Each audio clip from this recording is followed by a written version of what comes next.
Salut chers internautes et chers adhérents à ce cours. Nous vous souhaitons la bienvenue à cette 27e journée de notre programme. S'il s'agit de votre première vidéo de ce programme, nous vous encourageons à suivre le programme dès le début, c'est-à-dire à regarder la première vidéo et les vidéos qui suivent.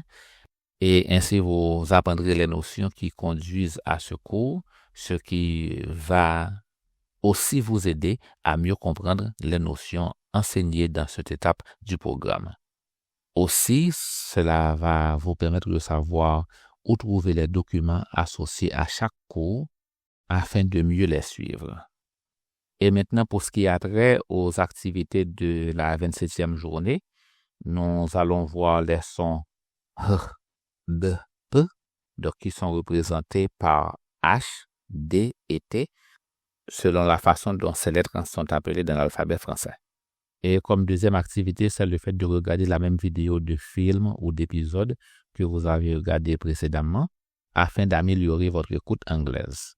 Il ne faut pas oublier aussi les activités d'écoute active et d'écoute passive et aussi de tenir vos journaux réguliers en ce qui a trait à ces activités-là. Et maintenant, par rapport à la pratique des sons phonétiques que nous allons voir aujourd'hui, alors n'oubliez pas de faire les exercices avant de commencer, disons, les exercices musculaires avant de commencer ce cours. Donc, vous pouvez toujours prendre une pause pour faire les exercices musculaires, à savoir tirer la langue de plusieurs côtés, de façon exagérée, tirer vos lèvres de façon exagérée de plusieurs côtés, faire un massage facial. Et ces exercices musculaires vous aideront à avoir la flexibilité et l'élasticité nécessaires pour produire les nouveaux sons, puisque vous allez faire des mouvements que vous n'avez pas l'habitude de faire lorsque vous parlez votre langue tous les jours. Et en plus, il faut vous rappeler aussi qu'il y a des exercices de lecture à faire, des exercices d'écriture, la dictée et la lecture de textes phonétiques. Alors, il faut toujours vérifier dans notre site parce que nous avons des références de blog que nous avons fait spécialement pour cela. Donc, c'est le fait de mettre à votre disposition des textes phonétiques en français et en anglais pour que vous puissiez pratiquer la lecture phonétique, surtout en français pour le moment. Et avec le temps en anglais, une fois que vous couvrez toutes les leçons phonétiques que nous abordons dans le programme de ce cours. Maintenant, commençons avec le son H. Alors là, parlons de l'importance de l'aspiration en français. Alors, nous avons déjà abordé ce sujet dans un des cours précédents sur l'importance de l'aspiration, mais dans ce cours, nous pouvons élaborer un peu plus sur cet aspect. C'est que l'aspiration en français n'est pas aussi courante qu'en anglais et certaines personnes, certains francophones ne le font presque jamais. Donc, ce qui arrive quand on n'a pas l'aspiration suffisante dans sa langue d'origine et qu'on apprend l'anglais, c'est qu'on a tendance à le supprimer et en le supprimant, on dit un mot pour un autre. Alors, bien entendu, au cours de ce cours, nous allons voir d'abondantes erreurs à ne pas faire, c'est-à-dire là, il ne faut pas se passer de l'aspiration parce qu'en se passant de l'aspiration, on peut ne pas se faire comprendre dans la plupart des cas. Donc, c'est ainsi qu'il est important de l'exercer suffisamment afin que vos organes d'élocution s'y habituent. Alors, j'avais oublié de mentionner le document dans lequel on va trouver le texte pour la pratique du cours d'aujourd'hui. Bien entendu, le répertoire reste le même, à savoir dans notre site de www.viasolem.com à la page phonétique. Donc, il faut aller à la ligne 10, titrée lettres HDT. Alors, en cliquant sur le lien, on va trouver le document qui fait l'objet du cours d'aujourd'hui. De même que si vous êtes dans le programme du cours, donc pour chaque journée, il y a le lien qui vous conduit au document que vous avez besoin pour suivre le cours. Alors, le cours en question. Maintenant, pour produire l'aspiration, on n'a pas à se forcer. C'est le fait de faire qu'un bout de souffle sorte de votre bouche à partir de votre gorge. Alors, commençons avec la lecture à l'écran. H, E, H, E, H, E, H, E, H, H, E, H, E, H, he, he. H, I, hi, I, hi. Alors, vous pouvez essayer de faire chaque ligne un peu plus vite au fur et à mesure que vous en habituez. Poursuivons à l'écran présent. H, hey, hey, hey, hey, hey, hey. H, oi, hoi, oi, hoi, hoi, hoi. H, ah, ha, ha. Alors, à ce point-là, il faut se rappeler que parfois, vous aurez affaire avec deux sons difficiles consécutifs. Donc, ça va vous demander de la patience pour vous y habituer et à vous exercer à produire ces sons qui vous sont difficiles. Poursuivons à l'écran. H, I, hi, I, h, hi, hi. H, o, ho, h, ho. Alors là, n'oubliez pas de faire des exercices d'écriture et de dictée pour vous aider à mieux pratiquer ces sons. Maintenant, disons des mots anglais avec le son H, c'est-à-dire avec l'aspiration. Et pour chaque cadran, nous allons attirer l'attention sur des fautes de prononciation à ne pas faire et pourquoi c'est important de respecter l'aspiration. Suivons à l'écran.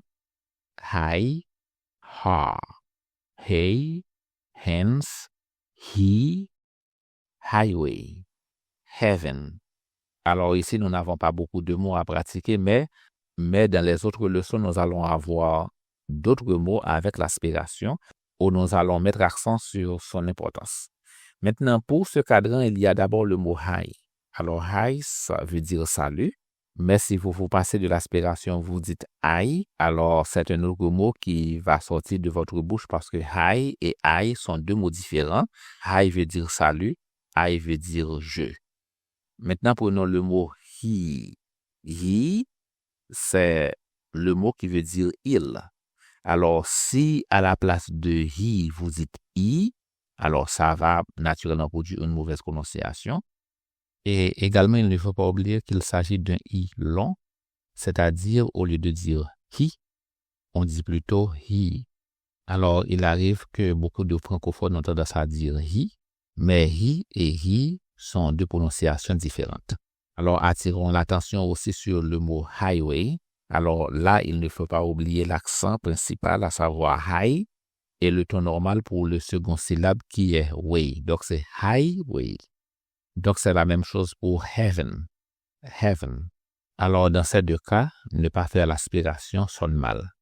Alors, laisse-moi rappeler que vous pouvez toujours faire une pause pour faire des exercices musculaires adaptés et aussi de faire des exercices d'écriture et de dictée avec votre partenaire d'études. Maintenant, poursuivons avec le son D, représenté par la lettre D.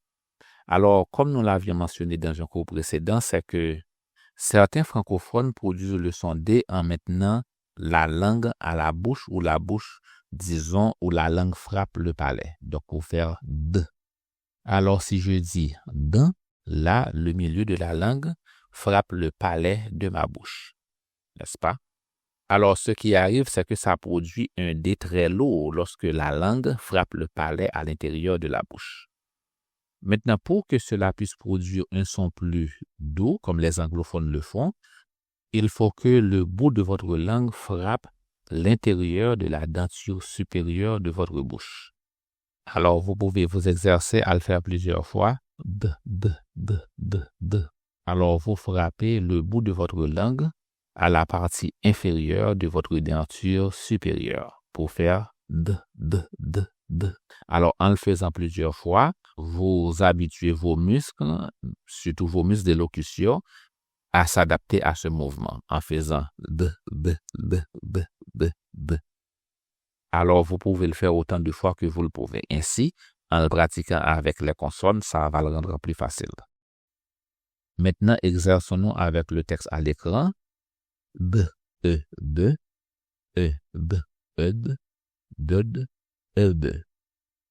B, E, B, E, B, eb, deb, ebe. B, I, die, aib, aib, daib, aïbaï. Alors, vous pouvez remarquer que ça peut faire mal un peu, mais en faisant les exercices musculaires ainsi que le massage facial, ça va s'améliorer avec le temps et ça va devenir plus naturel. Maintenant, poursuivons avec l'écran suivant. B, A, B, aib, aib, babe, aibé. B, oi, doi, oib, oib, doib, oidoi. D, a, da, ad, ad, dad, ada. Et finissons avec les deux dernières lignes. B, ib, ib, ib, bib, ibi. B, odo, od, od, dod, odor. Alors là, vous pouvez faire quelques exercices d'écriture et de dictée avec votre partenaire d'études pour mieux assimiler les signes phonétiques qui vont avec ces sons. Maintenant, passons à la lecture des mots avec le son D. Alors, lisons les mots à l'écran. Dai, bei, base, dar, di, dec, desk, daib, dave, deep, din, don. Alors ici, laissez-moi mettre l'accent sur le mot bei et base, parce que base est le pluriel de bei, et aussi de ne pas oublier de traîner les sons qui traînent, tels que di, deep, din, don. Parce qu'en ne les traînant pas, ça va produire un son trop abrupt pour ces mots. Maintenant, changeons d'écran. Ed, shed, beb, beb, fed, head, heads, said, hybe, gaib, saib, sides, wide. Alors ici, notons les mots qui sont aspirés. Head, heads, hybe. Alors sans l'aspiration, on peut se faire mal comprendre. Et aussi, il y a les mots qui ont leur correspondant pluriel. Head, heads. Side, sides. Aussi difficile que cela puisse paraître, l'énoncé pluriel est très important en anglais, sinon, ça va se passer pour un mot singulier. Poursuivons avec l'écran suivant. Abe, aids, made, pabe, feed, need, needs, seed, seeds, speed, amb, anth, samb, spamb. Alors, laissez-moi répéter les mots pluriels. Abe, aids, need, needs, seed, seeds, amb, ands. Et ici, je veux aussi attirer l'attention sur les mots qui terminent avec le son B, tels que and, sand, spand. Alors, une tendance populaire, c'est le fait de ne pas prononcer le D final. Alors, dans ce cas, il s'agit d'une négligence de prononciation. Alors, il faut prendre son temps pour énoncer le D final. Donc, au lieu de dire N, on dit amb. Au lieu de send, on dit send. Au lieu de spend, on dit spamb. Parce que ne pas dire le D est une négligence de prononciation. Continuons avec l'écran suivant. Find, finds. Kind, kinds. Mimb, mimes. Simb, aimed, named, gamed, saved, seemed, caused. Alors là, il faut bien s'entraîner avec ces mots, les dire encore et encore jusqu'à ce qu'on s'en habitue, parce que ces sons de ont une forte importance grammaticale, parce que dans beaucoup de cas, ils déterminent le temps d'un verbe. Donc, ne pas dire le son de signifie que vous dites un autre temps. Un autre cas, c'est parce que ne pas dire le b peut signifier que vous dites un autre mot. Par exemple, si on prend le premier mot à l'écran, find et fine sont deux mots différents. Donc, ne pas ajouter le son b peut vous faire mal comprendre. C'est le cas pour mind et mine. Donc, ce sont deux mots différents. Donc, le son d, disons le son b, fait une grande différence. Maintenant, poursuivons avec des mots de 2 syllabes. Alors, ces mots sont affichés là à l'écran. Tout d'abord, il ne faut pas oublier la syllabe qui a l'accent principal avec l'indication et en apostrophe. Alors, je lis second, seconds, decade, decades, weekend, mention, Wednesday, guidance. Alors, laissez-moi attirer l'attention sur des mots qu'on a tendance à mal prononcer. Il y a second, où l'on a tendance à dire seconde. Il y a aussi le mot weekend, du fait que c'est un mot qu'on utilise en français. Donc, il ne faut pas oublier que le oui se traîne et que l'accent est sur le oui pour dire weekend et que le D doit être prononcé. Donc, on ne dit pas weekend, weekend. Il y a aussi le mot mentioned. Donc, il faut éviter de dire mention. Donc, c'est mentioned. Et il y a aussi le mot Wednesday, où l'on a tendance à tort de dire Wednesday. Donc, si on dit Wednesday, il n'y a pas un moyen qu'un anglophone va le comprendre. Alors, laissez-moi relire les mots. Second, seconds, decade, decades, weekend, mentioned, Wednesday, guidance. Maintenant, passons au prochain cadran. Alors, avec ces mots, la syllabe accentuée est la deuxième. Je lis avoid, ahead, aside, advice, assigned, combined, succeed, ID, DC. Alors, pour les 3 premiers mots, il faut éviter de dire « et », n'est-ce pas, pour de dire « avoid »,« ahead »,« aside ». Donc, on a plutôt « avoid »,« ahead »,« aside ». Maintenant, pour le mot « combined », alors, on doit éviter de dire « combined », mais plutôt « combined ». Alors, au fur et à mesure, vous allez vous rendre compte de l'importance de la tonalité, comment ça fait une grande différence, afin de pouvoir mieux énoncer la syllabe qui a l'accent principal. Maintenant, finissons cette partie avec 2 mots, 2-3 syllabes chacun. Alors, il ne faut pas oublier que chacun de ces mots a l'accent secondaire ici. Donc, il y a une syllabe qui a l'accent secondaire, une syllabe l'accent principal et une syllabe avec la neutralité d'accent. Alors, je lis ces mots. DNA, nationwide.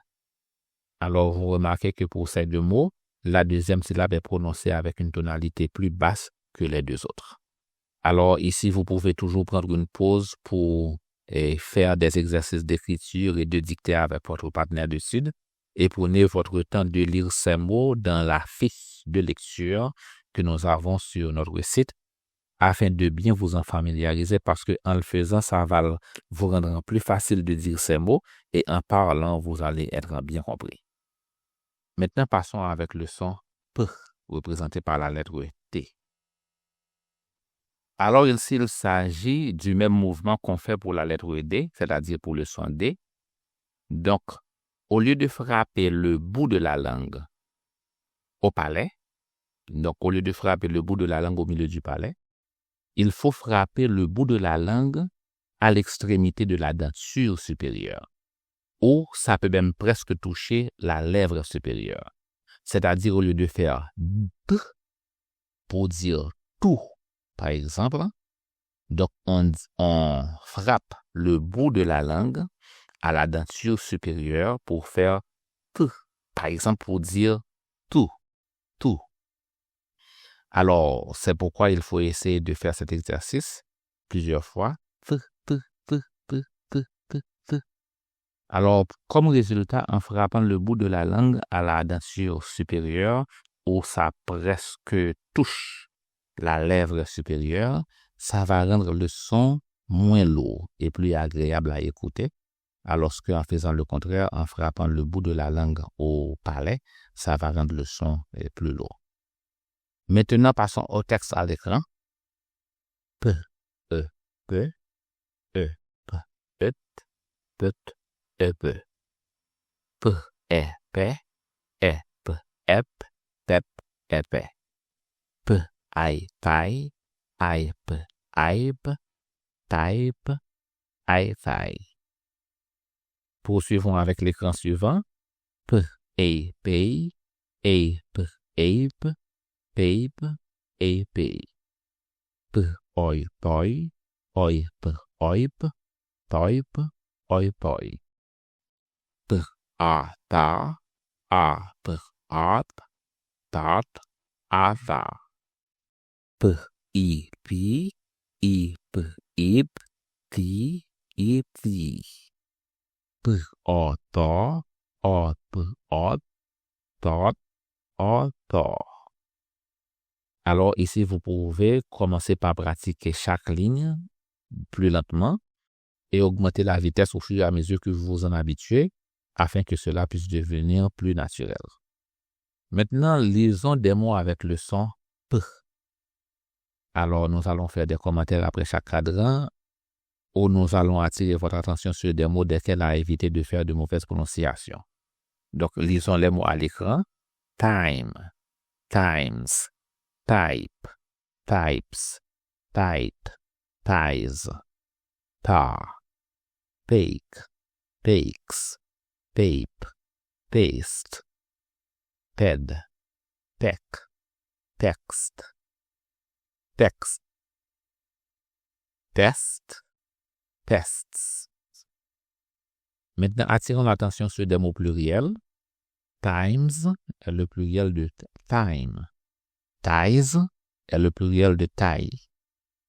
Texts est le pluriel de text.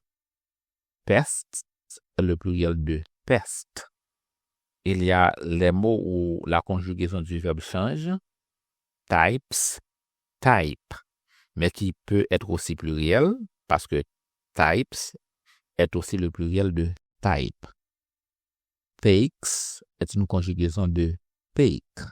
Alors, toutes ces indications est de vous aider à comprendre qu'il ne faut pas négliger les sons parce que ces mots se prononcent tels que vous le voyez dans la phonétique. Maintenant, poursuivons avec l'écran suivant. Pen, penned. Theme, theme. Themes, theme. Talk, talks. Talked, thought, toys, twice. Alors, tend sont deux mots différents, donc ne pas prononcer le B peut porter à confusion. Themes est le pluriel de theme. Talks est une conjugaison de talk. Talked est un temps différent de talk. C'est-à-dire ne pas prononcer le T final dans talked peut porter à confusion. Maintenant, poursuivons avec l'écran suivant. Hunt, bite, beast, bet, best, bent, beat, beast, bought, bait, baits, bet, ape, app, fight, fate, faced. Alors, je n'ai pas trop de commentaires à faire sur ce cadran, mais je vais attirer l'attention sur un mot à l'écran d'avant et un mot à cet écran qui ont, disons, des sons similaires. Ce sont les mots thought et bought. Alors, chacun de ces mots ont seulement 3 sons. Alors que quand on les écrit dans l'orthographe classique, ces mots ont 6 lettres. Alors, je ne veux pas prendre l'habitude d'attirer votre attention sur l'orthographe classique des mots pour que cela n'affecte pas votre prononciation parce qu'en le faisant, certains ont tendance à adapter la prononciation à l'orthographe classique alors que l'orthographe classique va leur conduire à une mauvaise prononciation. Mais dans ce cas, je vais faire une exception. Donc, il y a thought. Thought s'écrit T-A-U-G-H-T. Bought s'écrit B-O-U-G-H-T. Alors, vous voyez la difficulté à deviner la prononciation, n'est-ce pas? Maintenant, l'apprentissage de la phonétique vous aide à prononcer ces mots correctement comme il le faut, au lieu de deviner leur prononciation, de vous entraîner à adapter à adopter des prononciations populaires qui sont incorrectes. Maintenant, poursuivons avec le prochain écran. Feet, fort, gate, gates, gap, gaps, guest, guests, hype, heap, heap, heap, east, yep, Kate, kept, caught, quite, might. Alors, j'avais déjà attiré l'attention sur bien des concepts de pluriel par exemple. Mais ici, laissez-moi attirer l'attention sur les mots eat et heat. Alors, ça accentue l'importance de l'aspiration parce qu'en n'aspirant pas, ça projette un autre mot, carrément. Donc, c'est un autre mot qui va sortir de votre bouche. C'est au lieu de dire hit, vous dites eat. Maintenant, poursuivons avec l'écran suivant. Mate, met, meant, meet, meets, night, nights, net, next, ought, paint, pet, pete, point, points, sight, sights. L'écran suivant. Saint, sent, sets, sept, set, sets, seat, seats, sort, spent, spent, stay, stayed, stake, state, states. Maintenant, passons à des mots à 2 syllabes. Item, items, basement, dirt, data, decent, ancient, quiet, August. Poursuivons avec l'écran suivant. Payment, payments, patient, patience, pizza, segment, senate, sentence. Et continuons avec l'autre cadran. Station, stations, status, statement, statements, Stephen, taken, Texas, tension, website. Maintenant, nous avons des mots où la deuxième syllabe est accentuée. Effect, against, attempt, attempts, attend, obtain, obtained, accept, connect, compete, consent. Maintenant, passons à l'autre écran. Today, tonight, technique, techniques, TV, contain, contained, contains, maintain, maintained, database, excitement, maintenance, Tennessee, amendment, appointment, assessment, attention, acceptance.